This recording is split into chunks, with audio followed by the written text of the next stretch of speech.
J'arrive.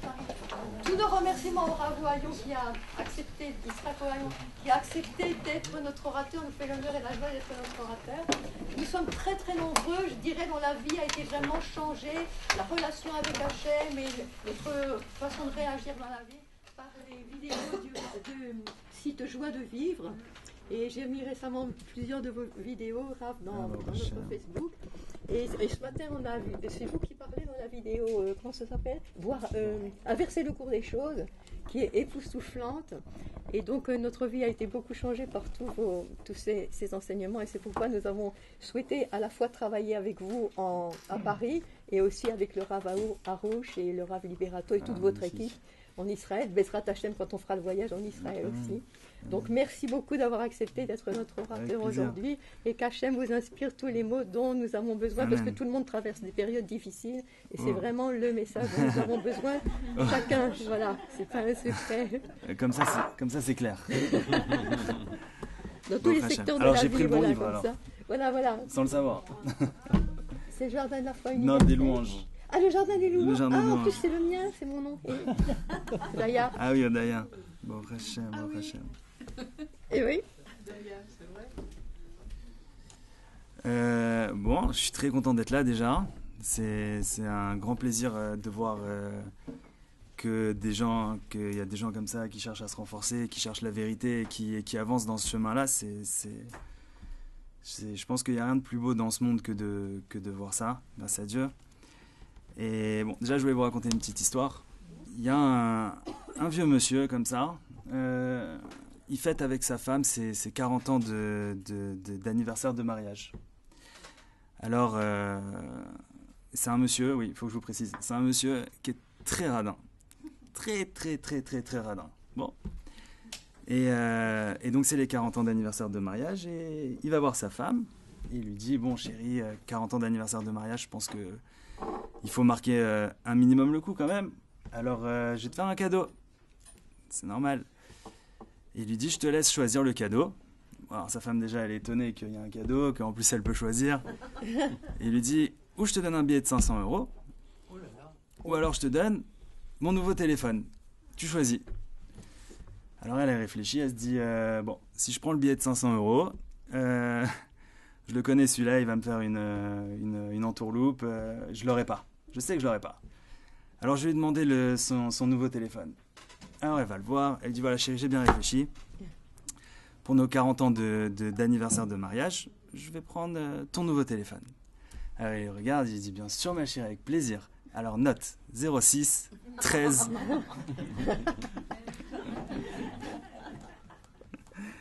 Il a plus d'imagination qu'elle. Hein.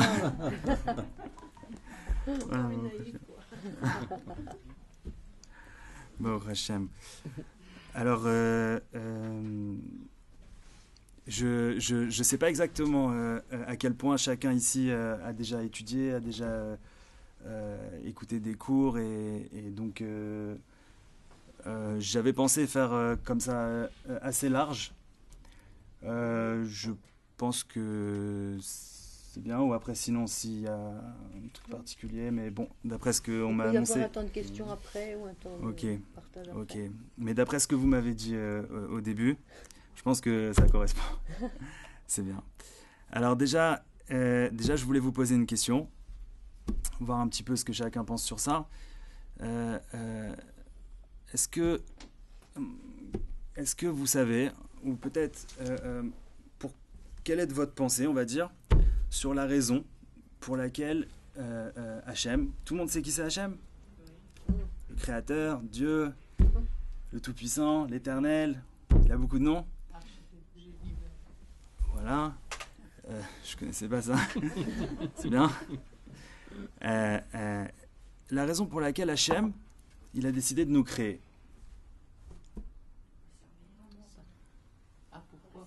Ouais, pourquoi ?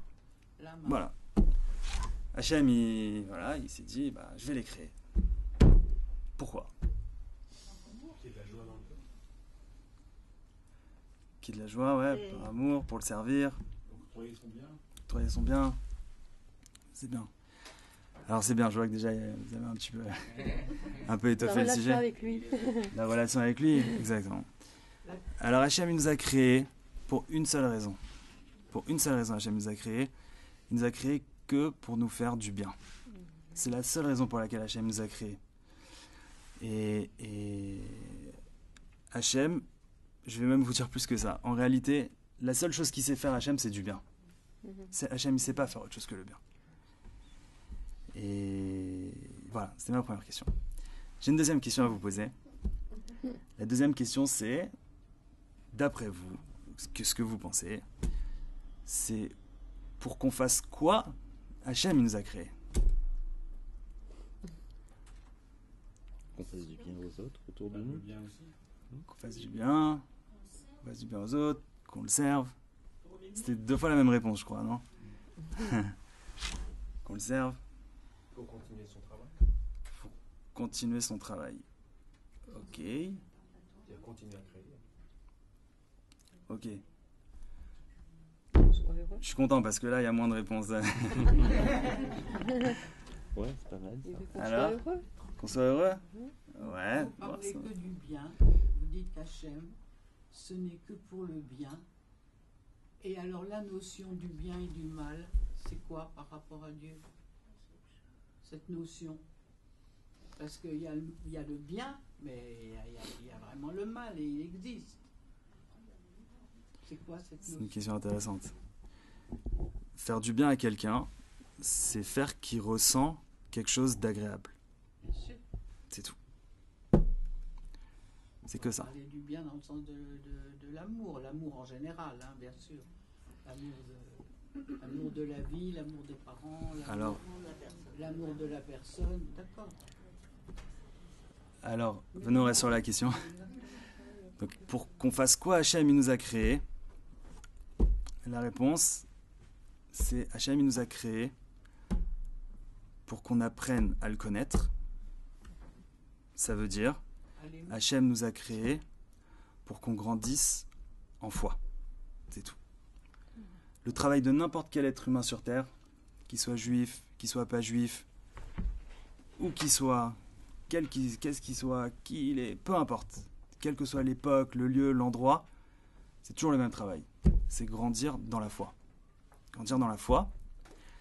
Et aujourd'hui, voilà, Bezrat Hashem, justement, je voulais vous parler justement de la foi, essayer de définir un peu ce que c'est, essayer d'approfondir un peu ce sujet-là, puisque si on est venu sur Terre pour grandir dans la foi, alors on va essayer de se faire un chemin là-dedans, si Dieu veut. Bezrat Hashem. Alors, la foi, beaucoup de gens parlent de la foi, et beaucoup de gens ils se disent croyants, beaucoup de gens, bon, on entend parler beaucoup de choses, mais il faut savoir que la foi, c'est pas un truc abstrait. La foi, c'est quelque chose de clair, structuré, et on va essayer de définir ça aujourd'hui clairement. Comme ça, si Dieu veut, on pourra traverser toute notre vie comme il faut. Puisque juste, pour préciser, si Hachem, il nous a créés pour qu'on grandisse dans la foi, ça veut dire que tout ce qui nous arrive dans la vie, tout ce qui nous arrive, tout ce à quoi on est confronté, à quoi ça sert? Faire grandir la foi. On est d'accord? Ok. Petite question. Oui. Déjà. Si je peux me permettre. Si- Justement, la foi, est-ce qu'elle, pour la créature de Dieu, comme on a été créé imparfait, Dieu nous a créé imparfait. Et justement, est-ce que la foi, c'est pour nous rendre, tendre vers cette perfection? La foi, c'est la perfection. La foi, c'est la perfection, mais on l'utilise à cause de notre imperfection pour pouvoir... Non. J'ai compris. Non.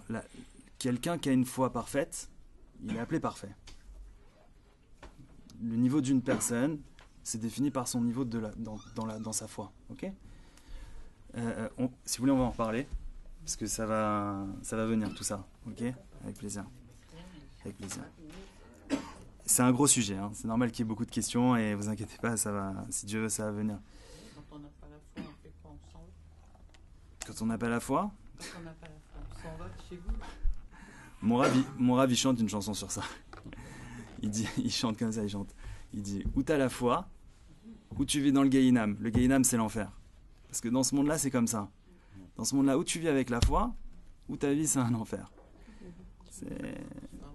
Doucement, doucement, on va y aller, doucement. Peut-être à la limite, les questions, on garde un petit peu pour la fin. Comme ça, on avance. Et donc, on a été où? Chaque chose qui va nous arriver dans la vie, ça vient, en réalité, pour nous permettre de grandir dans notre foi. C'est-à-dire qu'en réalité, chaque événement de notre vie qu'on va croiser, il va toujours nous poser la même question. Toujours. Toujours. Quel que soit l'événement, le lieu, l'endroit, la personne, tout ce que vous voulez. Ce sera toujours la même question. Est-ce que tu veux grandir dans ta foi? Est-ce que tu veux te rapprocher d'Hachem, du Créateur, ou pas? C'est toujours la même question. Toujours. Je vous donne un exemple. Demain, par exemple,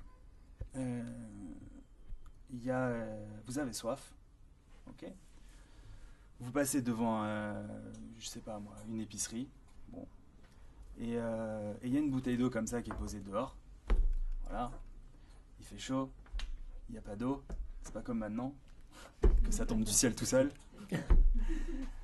Et forcément, il peut y avoir, selon le niveau de la personne, mais c'est un exemple, une envie de se dire, ça va, c'est quoi une bouteille d'eau? C'est 30 centimes, ça va rien lui changer, je la prends, je lui rendrai demain, peu importe.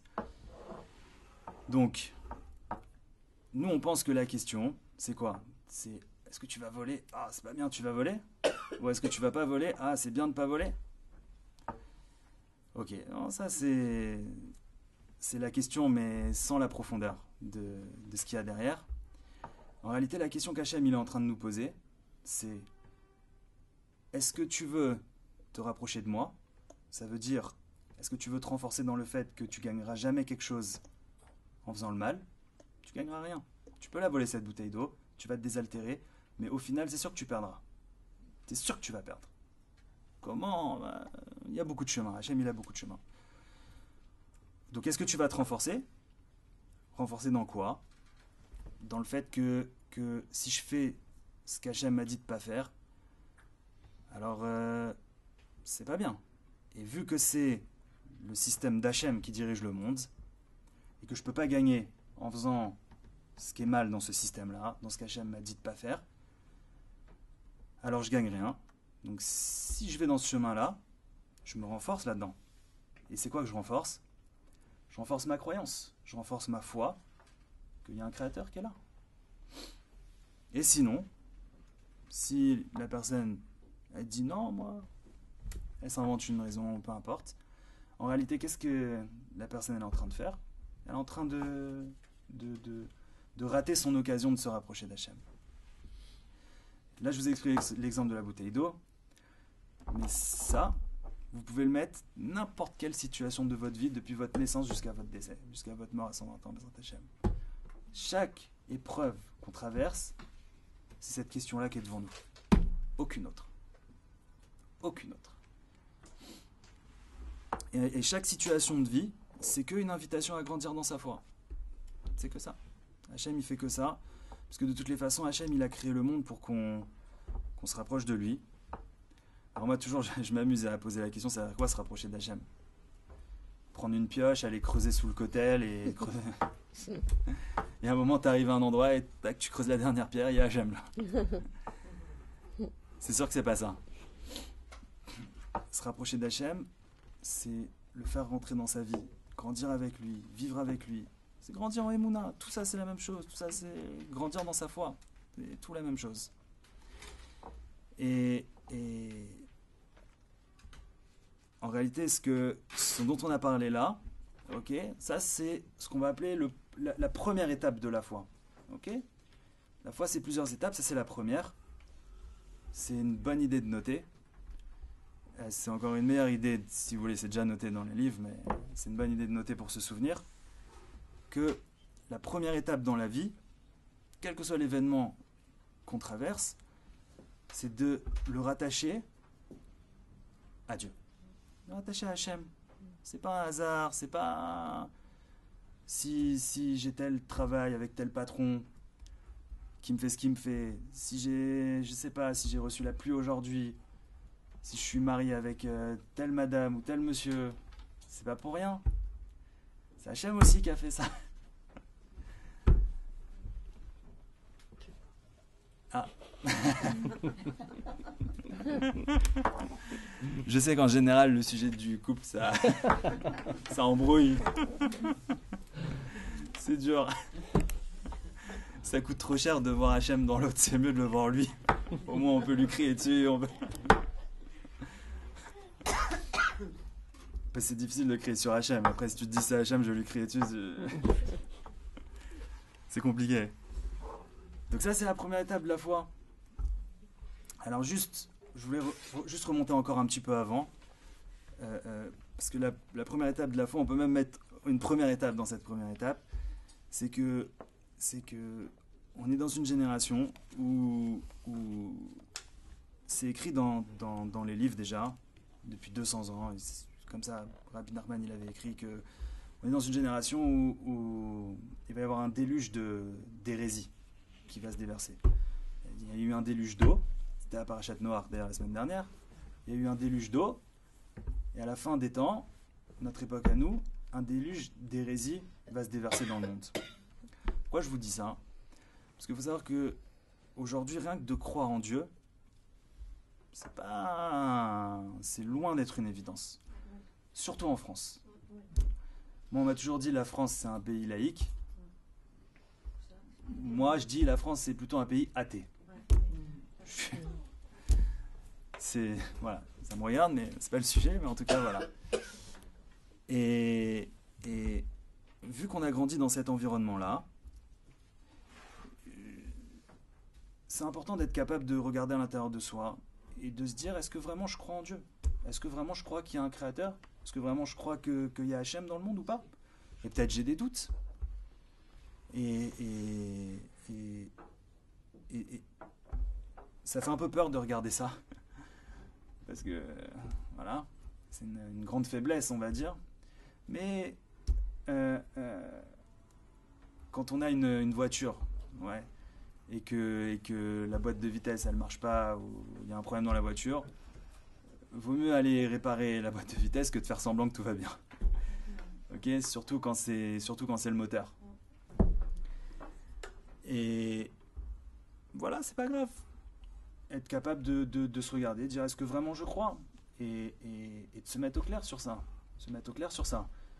Et si c'est pas le cas, peut-être il y a des gens, ils ont des doutes sur ça, qu'aujourd'hui le monde, avec les scientifiques, ils ont tellement bien travaillé pour aller faire sortir ça, que de prier, de demander à Hachem qui nous donne la chance déjà de croire en lui, tout simplement. Alors, bon, ça fait réagir personne, ça me fait plaisir. Je viens de vous dire d'aller demander à Dieu de prier pour qu'il nous fasse croire en lui. Ça gêne toujours personne? C'est comme si je te dis, appelle Carrefour pour qu'il te livre un sac d'eau, et toi tu me dis, mais il n'y a pas de Carrefour. Moi je crois pas qu'il y a Carrefour à côté de la maison. Alors? Il y a Internet. Ah, il y a Internet. Bon.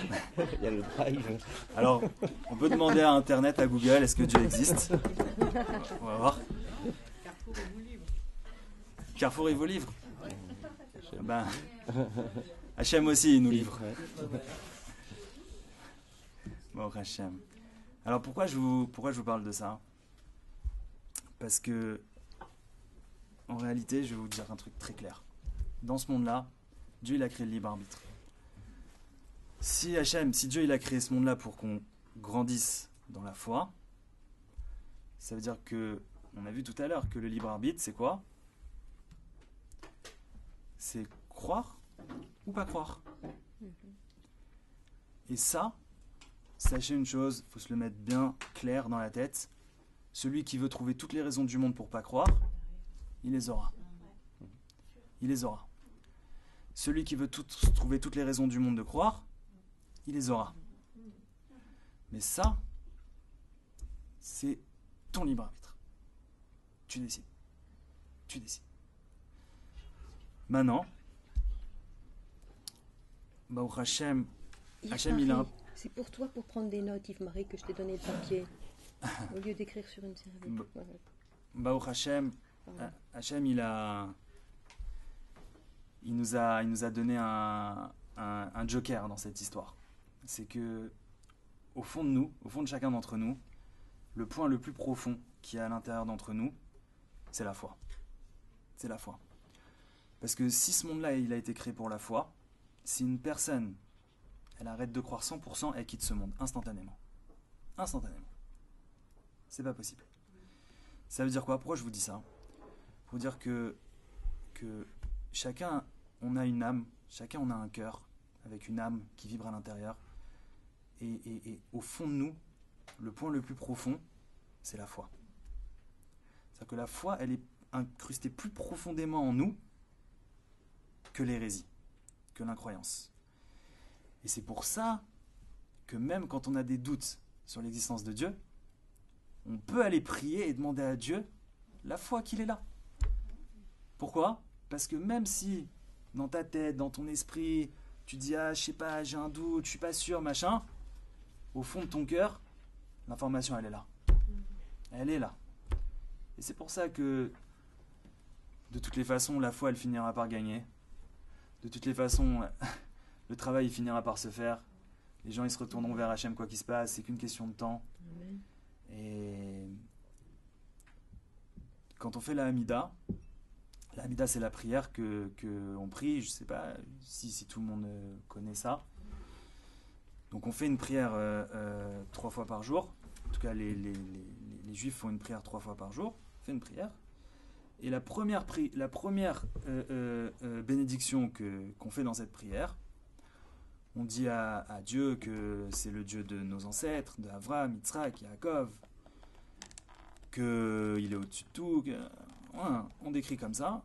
Et c'est quoi la signature de cette bénédiction?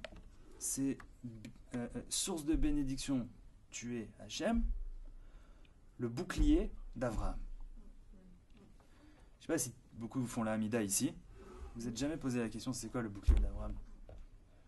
Déjà, le bouclier d'Avraham, ça n'existe pas. C'est-à-dire, on dit le bouclier de David, Magan David. Okay, ça, on connaît. Bouclier d'Avraham, Ridouche. C'est-à-dire le protecteur, le bouclier d'Avraham.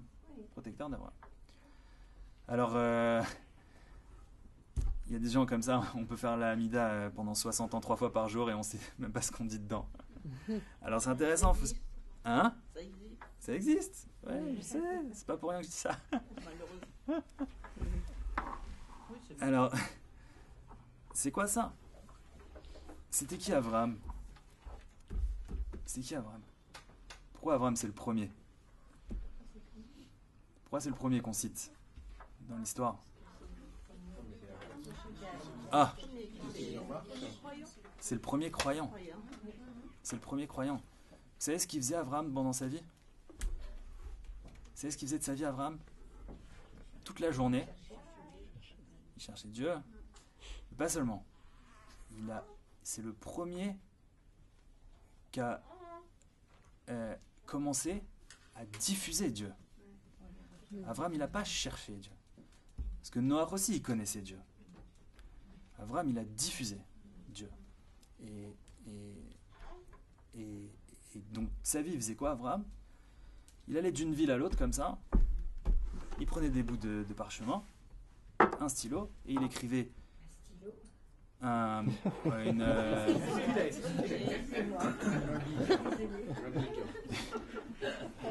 une plume. Ça prouve qu'il suit. Il ne faut pas sous-estimer Avraham Avinu quand même. Alors, il prenait une plume, un parchemin, un peu d'encre, ça, il trempait et il écrivait: Mon cher frère, sache qu'il y a un créateur dans ce monde. Et sache que ce créateur, il est là avec toi. Et il faisait comme ça une lettre de Emouna, de foi. Et il allait de ville en ville et il distribuait aux gens. Il distribuait des livrets, il distribuait des tracts, voilà. Des tracts. Et il diffusait. Et d'ailleurs, c'est pour ça qu'il s'est fait attraper, qu'on a essayé de le tuer, et que c'est parce que il y avait des gens à qui ça plaisait pas, ça. Et d'ailleurs, il y a écrit dans la Torah que Avram, quand il a quitté sa ville, il y a écrit qu'il a quitté sa ville avec toutes les âmes qu'il avait faites. C'est quoi les âmes qu'il avait faites? Il n'avait pas d'enfant, Sarah était stérile. C'est tous les gens qu'il avait convertis à la foi. Ça, c'était Avram. Et la première bénédiction qu'on fait dans la Hamida, le protecteur d'Avraham, c'est-à-dire quoi? C'est-à-dire que le travail qu'Avraham il a entamé, Hachem en personne, il est garant de ça. Ça veut dire que c'est un train qu'il ne faut pas rater. Dommage. Parce que de toutes les façons, ce train-là, il ira au bout. Et je sais pourquoi je vous dis ça. Bref, peu importe. Et donc, déjà, être capable de se regarder dans les yeux, de savoir est-ce que j'ai des doutes, est-ce que j'ai pas des doutes. Alors juste, je vous donne une petite astuce. Il y a un Rav en Israël qui s'appelle le Rav Zamir Cohen, qui a écrit 2 livres, La Révolution 1 et La Révolution 2. Alors pour les gens qui ont l'esprit un peu scientifique, pour les gens qui se sont fait rentrer des virus dans la tête, alors ces livres-là, ils sont très bien parce que là-bas, ils démontent un peu tout ça, toutes les choses que les scientifiques affirment et imposent. Et là-bas, ils prouvent, d'ailleurs, on peut dire ils prouvent par A plus B que c'est des bêtises, que ça tient pas. D'ailleurs, c'est pour ça que ça s'appelle une théorie. C'est une théorie. C'était une vérité, ce serait une vérité, c'est une théorie. Et ils démontent là-bas. Donc ça, petite astuce comme ça, d'aller voir dans ces livres-là, ça peut faire du bien pour les gens qui ont un esprit scientifique. Voilà. Déjà, de commencer par verrouiller ce premier point, qu'il y a un Dieu dans ce monde. Il y a un créateur dans ce monde, il est là. Il existe. Ça, faut verrouiller. Parce que si ça, c'est pas verrouillé, on peut mettre autant de constructions qu'on veut dessus. Si la base, elle est bancale, il manque une pierre, un coup de vent, ça va tout tomber. Donc ça, c'est important. Premier niveau de la foi, donc ça, c'était, on va dire, premier niveau de la foi. Maintenant, le premier niveau de la foi, donc c'est qu'il y a un créateur dans ce monde-là, et que Hachem, il dirige, il contrôle chaque acte, chaque action, chaque mouvement, chaque chose qui se passe dans ce monde-là. Il n'y a que lui. Il n'y a que lui. Que ça soit on va dire du minéral, du végétal, pourquoi il y a un arbre qui a poussé là, pourquoi il y a un tsunami qui est sorti là, pourquoi il y a un vent qui est sorti là, pourquoi il y a une pluie qui est sortie là. C'est Hachem. C'est Hachem qui décide. Il n'y a pas. Dans l'animal aussi.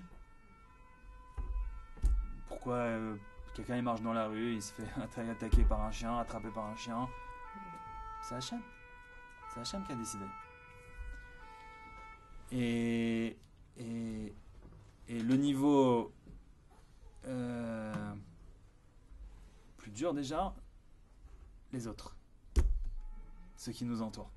C'est Hachem. C'est Hachem. Et je prends l'exemple exprès le meilleur ou le pire, au choix. Le conjoint. Le conjoint. Non, pourquoi je vous dis ça? Parce que si tu arrives à voir dans ton conjoint Hachem, alors les autres, c'est easy. C'est facile. Voilà. C'est pour ça qu'il faut s'entraîner direct sur lui, comme ça règle le problème avec tout le monde. Déjà, ça règle les problèmes avec lui.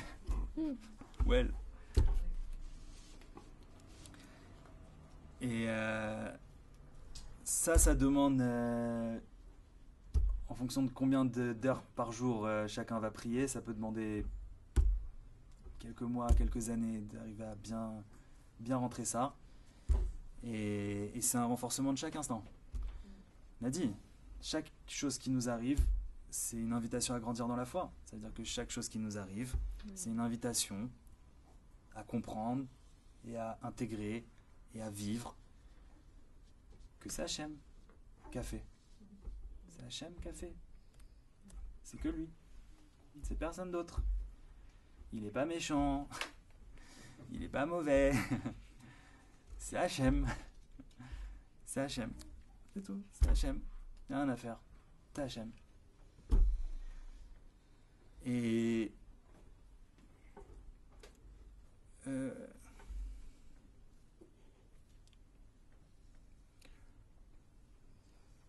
juste ouvrir une petite parenthèse, savoir que même nous-mêmes, avec nos caractéristiques, nos traits de caractère, nos tendances naturelles, même ça, c'est Hachem qui a fait comme ça.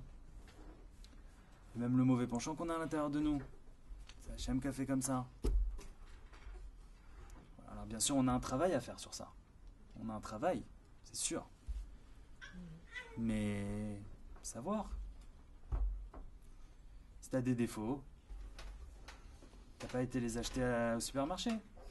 Hein, t'as pas été au supermarché, dire tiens, je vais me faire nerveux et colérique.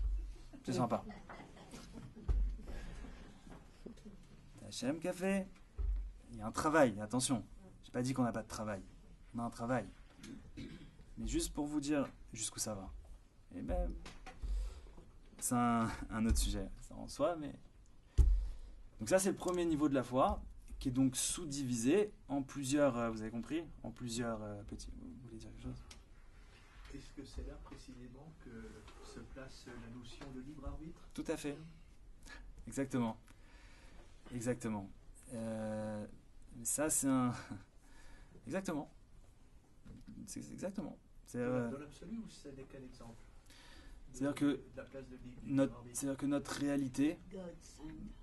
réalité ne nous pose problème, ne nous remet en question que du fait de nos imperfections. Notre réalité ne nous remet en question, ne nous crée un dérangement, ne nous crée un sentiment négatif, ne nous crée une interpellation que du fait de nos imperfections. Je reviens dans une demi-heure. Oh. C'est pas ça qu'il a dit, hein. C'est pas ça que je pense. Je voulais dire c'est tout est de notre faute, mais c'est pas ce que l'orateur a dit. Non, non. Je suis avant ou après. Ok, alors on avance doucement. Il y a des choses qui, de toute façon, la plupart des choses vont s'éclairer d'elles-mêmes en avançant. Ok. Et ouais.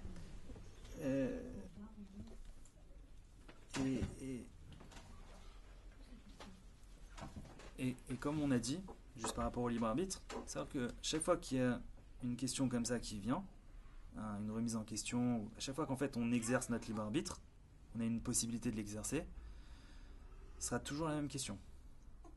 Est-ce que tu veux te rapprocher d'Hachem ou pas? Zéro, c'est tout.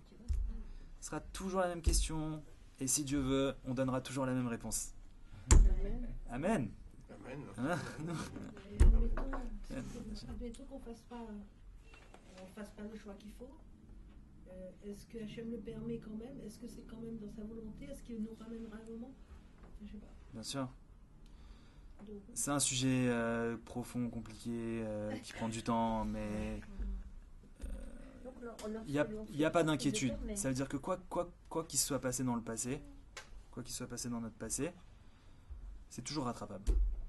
Est-ce que, par exemple, tout est réparable, tout est rattrapable, tout est arrangeable, tout est... Non, pas amen, c'est une vérité, il n'y a pas de amen. Amen que ça nous rentre dans la tête. Et dans le cœur. Peut-on par exemple voir Dieu dans son conjoint qui ne croit pas en Dieu? Alors je vous pose la question. Je vous pose la question. Pourquoi Dieu vous a mis un conjoint qui ne croit pas en lui? Oui, voilà. C'est Dieu. C'est votre question. C'est lui qui a décidé. Mais ça, Du coup, pour vous, c'est une épreuve. Ah, Excusez-moi, mais c'est Oui, des ça peut être une réparations épreuve. aussi, quelque part. oui, bien sûr. Ça peut pas être, ça l'est. Bien sûr. Hein? Attendez, regardez. Venez, on avance parce que Ouais, tout ça va s'éclairer de tout seul. Juste doucement, étape par étape. Donc ça, c'est la première étape de la foi, que tous ces dieux, tous ces dieux, faut prier, faut se le rentrer chaque jour qui nous remet en question dans cette foi-là, parce que chaque jour nous permet d'atteindre un nouveau niveau dans cette foi-là. Donc chaque jour, ça veut dire qu'il faut recommencer à prier là-dedans pour de nouveau donner la bonne réponse à la bonne question. C'est le travail d'une vie. Hein. Sachez qu'un homme avec un grand H ou une femme, du premier jour de sa vie au dernier jour de sa vie, c'est son dernier souffle, il fait que combattre pour la Emouna. Alors soit il va se battre contre, soit il va se battre pour. Mais au final, ce sera toujours la même chose. Il y a, par définition, quelqu'un qui est vivant, c'est quelqu'un qui se bat. Ok ? Le Club Med, c'est après 120 ans, ou c'est un gros mytho. Je vous le dis clair. Voilà. C'est clair. Il n'y a pas. Le mode doigt de pied en éventail, je fais rien et ça y est, je suis tranquille dans ce monde-là. C'est. Voilà. Il n'existe pas. C'est 3 semaines. C'est pas beau. C'est 3 semaines. C'est 3 semaines de mytho. 3 semaines de mytho. Bon, récupère. Ça se récupère. Ah oui. Des fois, la chute est dure. Le retour. Vous pouvez aussi avoir les doigts de pied en éventail, comme vous dites, la mer, le soleil, et prier à l'intérieur de vous. Bien sûr. Mais c'est-à-dire que vous vous battez. Merci mon Dieu de m'offrir des vacances. Mais ça veut dire que vous vous battez. Il y a pire comme combat. C'est-à-dire que vous vous battez. Mais ça dépend. Vous partez avec votre mari ou sans votre mari.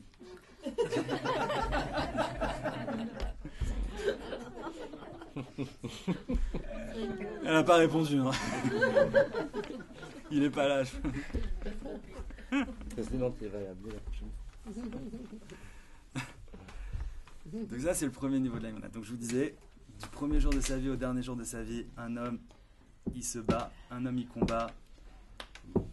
On peut croire qu'un tel, il a une belle vie, il se bat pas, il est tranquille. Vous savez pas ce qui se passe quand la porte de la maison elle se ferme. Vous savez pas ce qui se passe. La vie en général, c'est un combat. La vie en général, c'est un combat du premier jour au dernier jour. Oui, on est d'accord. Et le but de la raison pour laquelle je vous dis ce que je vous dis, pour laquelle je suis venu ici aujourd'hui pour vous parler de ça, c'est que on reparte d'ici avec le bon combat. Parce que la vie, c'est un combat, mais il y a des gens qui se passent leur vie à se battre à côté de la plaque. Et ça, c'est dur, parce que tu te bats, sauf que tu gagnes pas.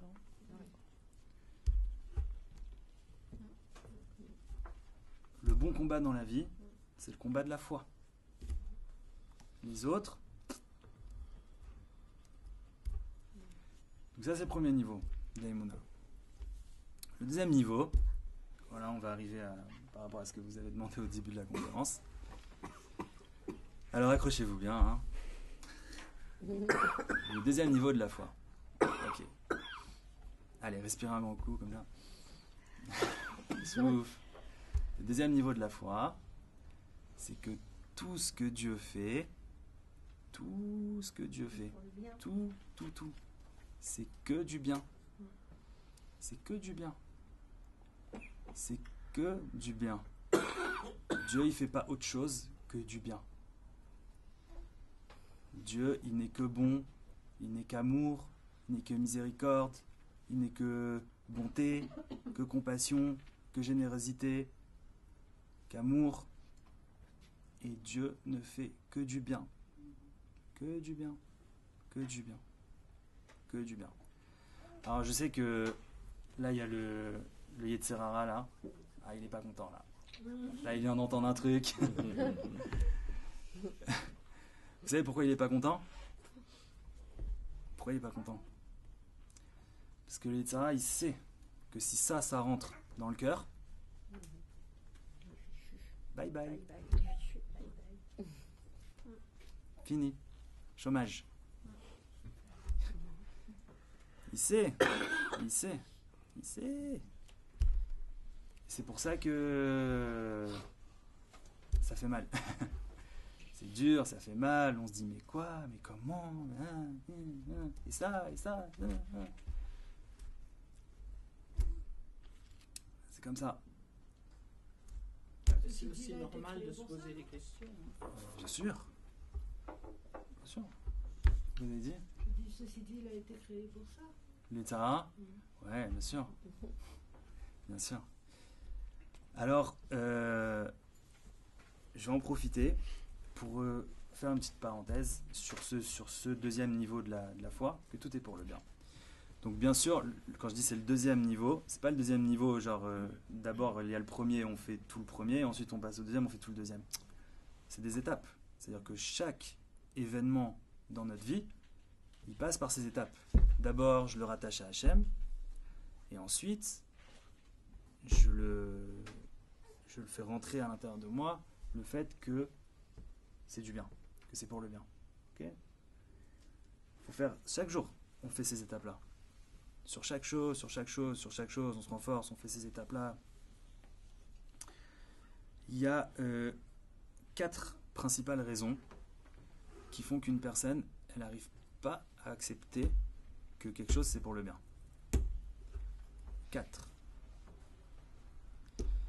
La première, c'est le principal obstacle au bonheur dans ce monde-là. C'est parfois notre meilleur ami, la plupart du temps, surtout dans nos générations, notre pire ennemi. C'est quoi ? C'est la tête. C'est la tête. Parce que la tête, elle regarde, elle dit « Ah ouais, c'est pour le bien. Alors, explique-moi, comment ça, là, ce qui m'arrive, là, avec les conséquences que ça a, là, dans ma vie, comment ça peut être pour le bien ?» Et il est tenace, hein, il veut sa réponse. Il n'est pas prêt à lâcher l'affaire. Surtout malheureusement dans des générations comme la nôtre où le cerveau il prend tellement de place. Et aujourd'hui les gens ils ont raison, mais ils sont malheureux. C'est une épreuve. C'est une épreuve, bien sûr. C'est une épreuve. Alors, est-ce qu'il vaut mieux pas avoir tort et être heureux ? Une question. Il y a beaucoup de gens, ils n'ont toujours pas répondu à cette question. Hein. Beaucoup. Donc là, le premier obstacle, arriver à accepter que tout est pour le bien, c'est la tête. Il faut être capable de dire à sa tête, t'es sympa, tu parles bien, on peut prendre un café ensemble, mais je vais pas t'écouter. Désolé. Tu peux parler si tu veux, je t'entends, hein. Effectivement, on vit dans la même pièce. Mais parle tout seul. Et de toute façon, vous savez, quand quelqu'un il parle tout seul, au bout d'un moment, il se rend compte qu'il arrête de parler. C'est très vexant de parler tout seul. Donc, faut prier pour ça. Prier pour ça. Demandez à Hachem, Hachem, s'il te plaît, donne-moi la chance de jeter ma tête. Hop, à la poubelle. Sur les mauvaises choses, bien sûr. D'arriver à mettre sa tête de côté, à lui dire désolé, ok, j'entends ce que tu dis, t'as des arguments, mais moi j'ai décidé que la foi elle passe avant toi. Parce que c'est ou tu regardes ta vie avec la foi, ou tu regardes ta vie avec ta tête. Si tu regardes ta vie avec ta tête, il va y avoir beaucoup de raisons. En plus avec le Yetzara qui travaille bien, le mauvais penchant qui fait bien son travail, pour voir que c'est pas bien. C'est pas bien. Alors que si tu mets la foi devant, non seulement tu es dans le bon chemin, et tu te renforces et tu te rapproches d'Hachem, mais en plus, écoutez bien, quand on met la foi avant la tête, qu'on fait rentrer que c'est pour le bien dans le cœur, qu'on dit à sa tête, bah sur le côté, moi j'avance avec ma foi, c'est pour le bien, j'avance. Et bien vous savez ce qui arrive ? la réponse, elle arrive après. Et Hachem, il nous montre. Il nous montre que c'était du bien. Et on le voit. Et on le voit. C'est une question de temps. Et on le voit. Parce qu'Hachem, c'est pas un... Hachem, il torture pas les gens. Hachem, c'est pas un... Il s'amuse pas avec nous, Hachem. À nous faire souffrir comme ça. Machin. Alors, il y a l'épreuve. C'est dur. Accepter que ça vient de lui. Accepter que c'est pour le bien. Et une fois que c'est rentré bien dans le cœur que c'est pour le bien, vous voulez que je vous donne la technique pour savoir si vraiment vous l'avez rentré dans le cœur que c'est pour le bien?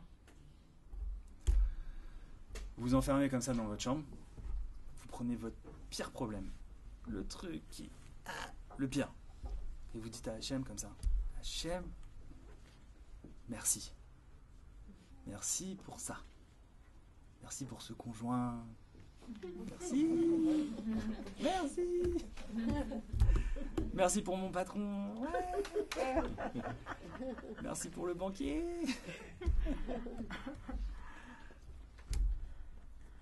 Si vous voyez que vous arrivez à dire merci, sincèrement, sans vous mettre à pleurer au bout de 3 minutes, sans avoir envie de changer de pièce au bout de 3 minutes, sans envie de... Bref. Alors ça, c'est le signe que c'est rentré. Vraiment. Vraiment. Et d'ailleurs, c'est même un exercice dans l'autre sens, c'est que pour rentrer dans le cœur que quelque chose, c'est pour le bien, on remercier dessus. Une demi-heure par jour, dire merci à Hachem dessus. Merci Hachem, merci, merci, merci. Et faire rentrer, laver le cœur. Laver le cœur. Faut laver le cœur, faut laver. Vous savez que chaque pensée qui vient dans la tête et qui dit c'est pas bien, c'est relou, toutes les pensées comme ça négatives dans la tête, vous savez c'est qui? C'est mauvais penchant. C'est Yetzirara. Et toutes les autres, les bonnes, c'est Yetziratov. Voilà. Comme ça on vient de faire connaissance avec les deux. Faut les identifier. Ça, dès qu'il y a une pensée négative qui vient, hop, on sait de qui ça vient. Et on sait qu'il ne faut pas écouter. Donc, très bonne technique pour laver le cœur.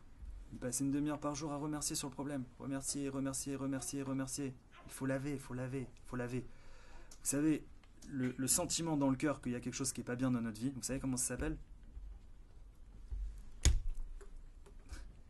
Comment ça s'appelle? Je vais voir 2 secondes.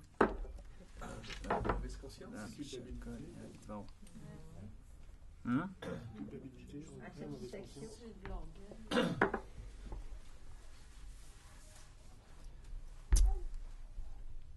Chaque pensée dans la tête négative, qu'il y a quelque chose qui est négatif, qui est pas bon dans ce monde-là, comment ça s'appelle? Ouais, pas mal. Ça s'appelle de l'hérésie. De l'hérésie. C'est dur, hein. Oui, c'est vrai. J'avais prévenu, hein, c'est pour ça que j'ai fait respirer tout le monde. Il y aura des petits massages à la sortie. Souffle. Vas-y, souffle. C'est une assemblée d'hérétiques ici. Hein? C'est une assemblée d'hérétiques. On est tous croyants et hérétiques. Parce que si on n'était que croyants, on serait déjà au paradis, avec Moshe Rabbeinu. Et si on n'était que hérétiques, déjà on serait pas là. Sinon c'est que Hachem, vraiment, il a eu beaucoup pitié de nous. Et je vous ai dit, on peut pas vivre. Quelqu'un qui est 100% hérétique, il quitte ce monde. Parce que la mort subite, c'est un cadeau. On reparle après. La mort subite, c'est un cadeau. C'est un cadeau parce que ça donne de la foi. Parce que Dieu, il vous appelle. Oui. Mais bref, de vivre et de se battre pour la foi, c'est un encore plus grand cadeau. Et donc ça, c'est le premier obstacle qui fait que ça rentre pas, n'arrive pas. Et juste, je vous dis, le Yetzirara, pour accepter que ce qu'Hachem fait dans notre vie, c'est que du bien, il est fort, il est dur, il veut pas lâcher. Il veut pas, parce que ça, il faut savoir que c'est son fonds de commerce. Vous savez, les Juifs, quand ils sont sortis d'Égypte, la première chose sur laquelle ils ont été mis à l'épreuve, la première chose, petite épreuve de Emouna, comme ça, il n'y avait pas d'eau, des trucs. Bon, petite épreuve de Emouna. Comment ils ont réagi? Ils protestaient. Ils ont progressé. Ils se sont plaints. Ils ont adoré vous. Première épreuve, premier Yetzirah. N'oubliez jamais ça. Première épreuve, premier Yetzirah. Je vous pose une autre question. La destruction du Beth Amikdash, Tisha B'Av. Qu'est-ce qui s'est passé le premier Tisha B'Av de l'histoire? L'histoire des explorateurs. Qu'est-ce qui s'est passé? Ils sont partis explorer la terre d'Israël avant de rentrer dedans. Et ils ont dit, oh là là, il y a des grands guerriers, ça va être compliqué, c'est une terre difficile, machin. Qu'est-ce qu'ils ont fait? Ils se sont mis à pleurer, à se plaindre. Pourquoi je vous dis ça? Bien gravé dans la tête. La galoute, l'exil, les souffrances dans la vie, ça vient de la plainte. Des plaintes. Tout le négatif. Ah, c'est pas bien, pourquoi encore? Et moi, je suis une victime, et je suis le punching ball d'Hachem. Et... tout ça, c'est l'exil.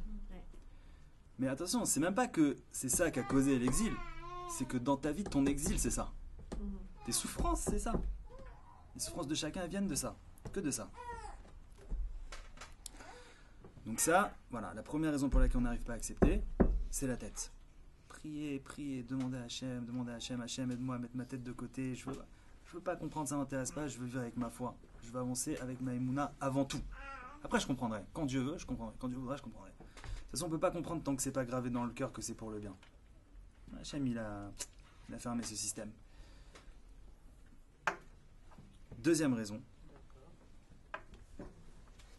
Ah oui, parce qu'Hachem, il a créé le monde pour la Emouna. Donc le seul moyen d'avancer dans la vie, c'est de grandir en Emouna.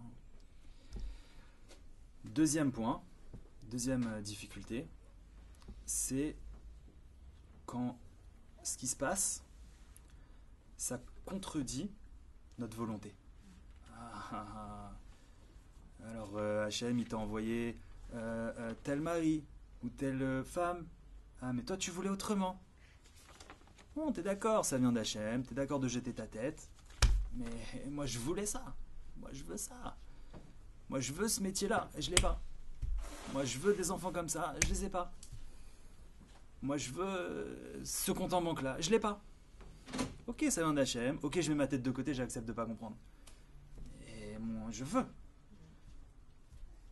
Alors, deuxième point, annuler sa volonté devant celle de Dieu. Faut demander ça à Hachem. Hachem, annule ma volonté devant la tienne.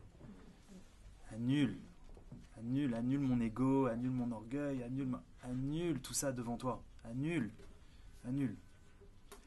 Parce que tant qu'il y a à l'intérieur du cœur une volonté qui va contre celle d'Hachem, le résultat c'est quoi? Dépression, tristesse. C'est se résigner un peu, non? C'est se résigner. Il y a un enfant, il a l'appendicite. On lui dit viens, on va au bloc. Ah! Alors on lui dit résigne-toi. Ah! Alors il fait quoi? Il se résigne pas. Et il va faire quoi? Il va mourir. Hachem, c'est pareil. On peut ne pas se résigner. Il y a beaucoup de souffrances possibles dans ce monde-là. Il y a beaucoup de temps pour souffrir. Il y a ce qu'il faut. Alors, vaut mieux faire le bon choix tout de suite. Et c'est pas se résigner. Parce que se résigner, ça a un côté de abandonner. Au contraire, c'est se résigner du mauvais chemin dans lequel on voulait aller pour aller dans celui qu'Hachem veut pour nous, qui est le bon. Donc en fait, c'est accepter. C'est accepter, c'est se soumettre, C'est une demande. c'est s'annuler, c'est j'ai envie de dire se la fermer. Là, je vais vous dire un truc. Vous savez pourquoi dans le couple, pour pouvoir avoir la paix, pour qu'il y ait la paix dans un couple, pas la paix genre dégage chacun de son côté, la paix dans un couple.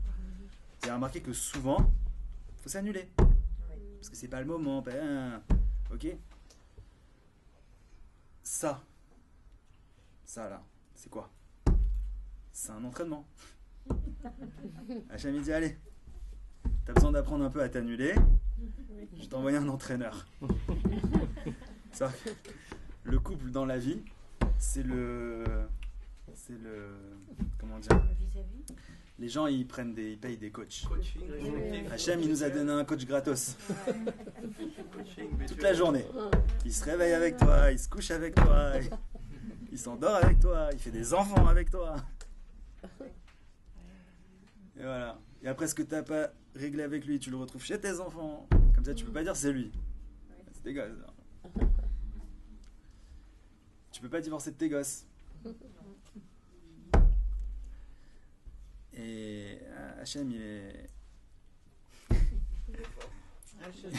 il nous a pris une étape d'avance sur ce coup-là. Il nous a anticipé. C'est annulé. Savoir s'annuler, c'est pas, y a rien de. C'est too much. Hein? Too much.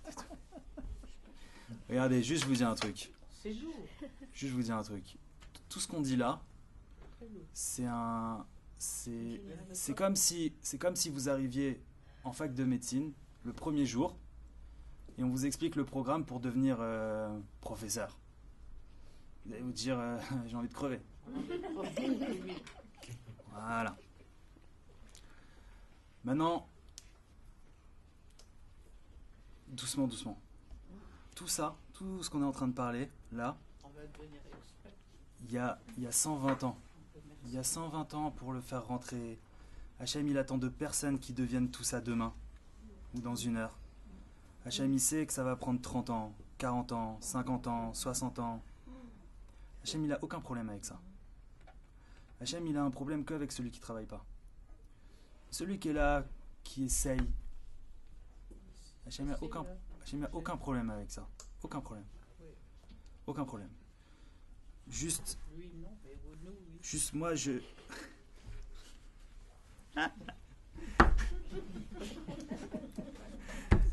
vais vous laisser délivrer, on va y aller. Non, mais vous avez raison, je suis d'accord, c'est dur. C'est dur, c'est très dur. Mais c'est pour ça que je vous dis qu'il y a du temps. Faut pas se mettre aucune pression avec ça, aucune pression. On n'avance pas dans la pression, on n'avance pas dans la culpabilité, on n'avance pas dans comment dire, la culpabilité de soi-même. Il n'y a pas de problème. Hachem, il sait de quoi on est capable. Hachem, il nous met des étapes qui sont à notre niveau. On grandit, étape par étape, doucement. Et ça se passe très bien comme ça. Et de toutes les façons, celui qui veut sincèrement se rapprocher d'Hachem, qui est sincère, et qui avance chaque jour,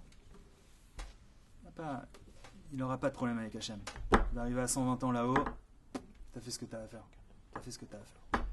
Avec les moyens que tu avais, avec de là où tu es parti, là où tu es arrivé, c'était ce que j'attendais de toi. C'est tout. Donc on est très content. Donc on a du temps, il n'y a pas de problème, vous inquiétez pas. Et ça me permet de rebondir et d'arriver à la troisième chose qui empêche de faire rentrer la Emouna, que tout est pour le bien. C'est quoi?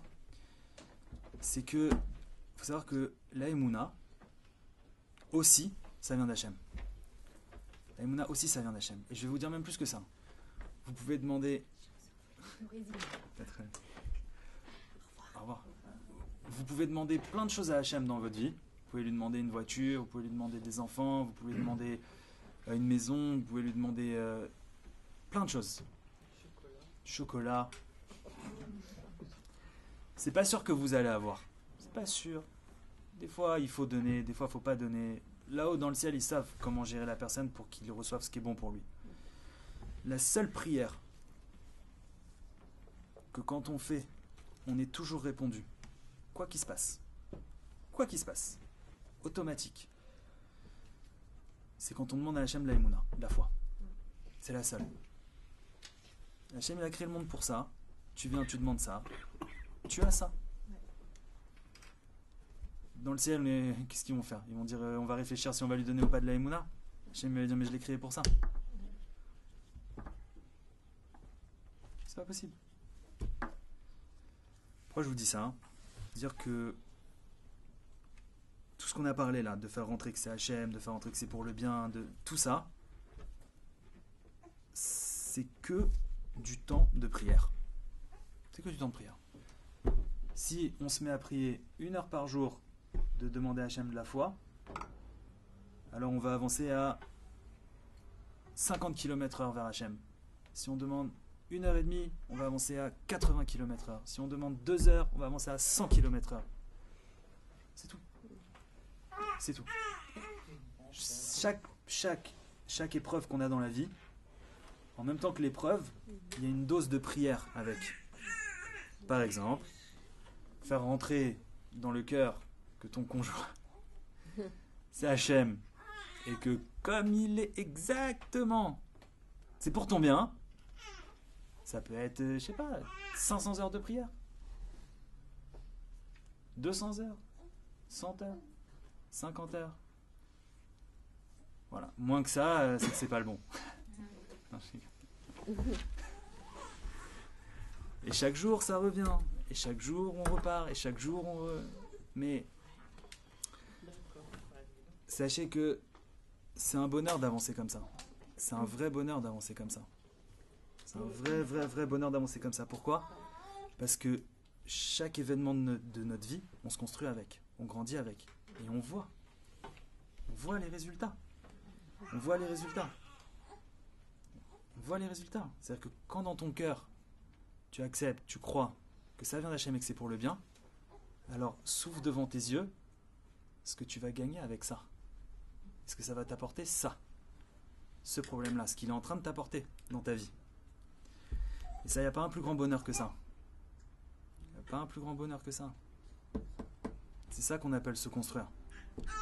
C'est ça qu'on appelle avancer. 4e point qui empêche d'acquérir la Emouna. Donc le premier, c'est la tête. Le deuxième, c'est la volonté. Ça contrarie notre volonté. Le troisième, c'est qu'il a tefila. Il faut demander à Hachem. Il faut demander à Hachem de la Emouna pour la faire rentrer. La 4e, ça prend du temps. Ça prend du temps. C'est pas grave d'avoir quelque chose, une épreuve dans sa vie qui nous rend triste, qui nous affecte, qui nous heurte, c'est pas grave, même si ça dure 5 jours, 10 jours, 1 semaine, c'est pas grave. Non, des années, c'est que le travail il n'est pas fait. Quand le travail il est fait, ça va vite. Je vous ai dit, Hachem, il torture personne. Hachem, il torture personne. Du moment où on prend le problème et on commence, Hachem, donne-moi la Emouna, que ça vient de toi, que ça vient de toi, que ça vient de toi, et que c'est pour le bien, et que c'est du bien, et merci pour ça, Hachem. Ben, ça prendra le temps que ça prendra. Juste, pourquoi je vous dis ça ? Pour pas se dire, ah voilà, j'ai demandé 1 heure, ça marche pas, c'est argument du Yetzirah, ça. Non, on revient le lendemain, et le surlendemain, et c'est pas grave, c'est pas grave. Mais quelqu'un qui fait bien le travail, ça va vite. Ça va vite. L'épreuve, elle vient pour faire grandir la Emouna, pas pour nous faire souffrir. Hachem n'est pas un sadique. Hachem n'est pas sadique. Hachem ne prend pas plaisir à faire souffrir les gens. Au contraire, il y a écrit qu'Hachem, il souffre avec les gens. Hachem, il souffre avec les gens. Et comme un père qui envoie son fils au bloc se faire retirer l'appendicite parce qu'il sait que sinon il va faire une péritonite et il va mourir, et il veut pas, et il est prêt à tenir son fils pendant qu'il se fait opérer, et le fils il crie, il hurle, papa t'es en train de me tuer et tout. De la même façon Hachem il est avec nous. De la même façon Hachem il est avec nous. Pour qu'on grandisse, pour qu'on soit plus heureux, plus épanoui, plus heureux, qu'on ressente plus de plaisir, de bien-être dans notre vie, Hachem il est prêt à nous faire traverser des choses. Mais, c'est-à-dire le goût de l'épreuve, ça dépend juste de la façon d'appréhender l'épreuve.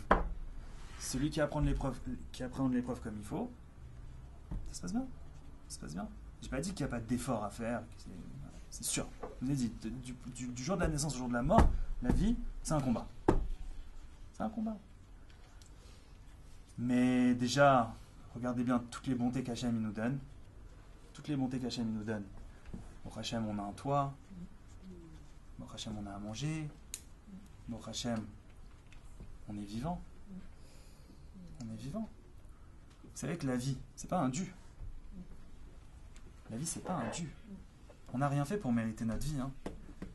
C'est-à-dire qu'avant de venir au monde, on n'a pas fait quelque chose qui a fait qu'on a mérité de venir au monde. On est arrivé ici cadeau.